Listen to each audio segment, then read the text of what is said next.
Hello, this is Mrs. Porter reading This Is Not a Drill. We are on chapter 22, Jake. It starts on page 204. I can't hear most of the story Stutz is telling Emery, but it seems like he really needs to talk it out, so I try to stay out of it. If anybody can get him to open up, it's Emery. Whether it will help us or not, I just don't know. I definitely don't like the way he gets so serious, and the way Emery is so caught up in what he is saying. Just when I've had enough of it and I'm about ready to go up there to rescue Emery, stops talking and drops his head. He wipes his face with the sleeve of his shirt, like the kids do, and then Emery reaches over and puts a hand on his shoulder. What is she thinking? I stand up and cross the room in 3 seconds flat. Stutz looks up at me and says in a low voice, I've seen the way you look at me, the two of you. You want to know if I'd hurt the kids. There's your answer. We've killed children. Both sides have killed children. I'm a baby killer. You know what? He jabs his finger at Emery, and I reach out to pull her away from him. You just got to learn to deal with it. When your ideals and principles get in the way of some little kid's right to live, grenades can't always be aimed. Rockets miss their mark sometimes. He looks over at Patrick, then at the kids at their desks. That's why they can't trust you with your own kids anymore? That's why Tucker's only allowed to visit his kid with the social worker in the room. You believe that crap? A total stranger has to watch him with his own kid.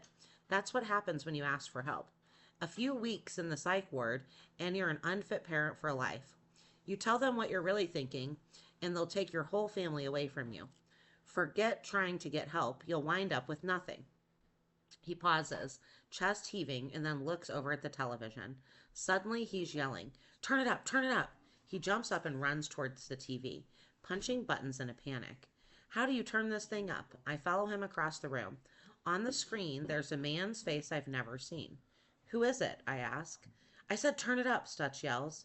A caption appears below the photo. It says Tucker Braden. Stutz's friend, Emery says to me. And we're told that Braden was a friend of Brian Stutz, the gunman, who is holding first grade students hostage at Lincoln Elementary. The two of them apparently served in Iraq together. Stutz's face goes still. None of us miss the reporter's use of the past tense. Again, we've just received word that Tucker Braden was found dead just minutes ago by his ex-wife, Julia Braden, in his car in front of her house, shortly after being questioned by the police in conjunction with the taking of hostages at Lincoln Elementary by Brian Stutz, who served with Braden in Iraq. Braden, who was under psychiatric care since returning from Iraq, was apparently a victim of a self-inflicted gunshot wound to the head. Police are investigating his suicide and looking for any possible connection with the events unfolding at. The rest is drowned out by the awful sound that Stutz makes. It's like the howl of a wounded animal, terrible to hear. No, no, no, he says, both hands covering his head like he's fending off a blow. Tucker, no. This crap has hit the fan now. Tucker, oh God, no, he yells, bending over and gripping his gut like he's been punched. For the first time, his grip on the gun is loosened. I step toward it, but Emery reaches out to stop me, and I realize it's too dangerous with him in this state. I didn't answer, Stutz moans, sinking into a chair, his face all twisted. I didn't answer the phone. You can't blame yourself, Emery says, I'm sure. Then who should I blame? He screams at her in a rage. Whose fault is it if it's not mine? That's what's wrong with this country. Everybody blames somebody else. Emery moves closer to Patrick, who's awake and crying, terrified. I didn't do crap for him. No, by God, I'm owning this. I'm the one who turned my back on him. Tucker was my friend and I walked away. And before anyone can move to stop him, he lifts his arm in one swift motion and points the gun at his own head. With every ounce of power I can muster, I dive for Stutz and the gun, my head filled with the picture of Patrick watching his dad blow his brains out in front of his eyes. I can't let that happen. I charge into Stutz full bore, using all my weight to tackle him. My arm reaching up to try to knock his hand away. His chair flies backwards with the force of my attack, and I land on top of him. Both of us are rolling on the floor. I've got to get the gun. Keep it pointed away from Emery, from the kids. Stop him from pulling the trigger.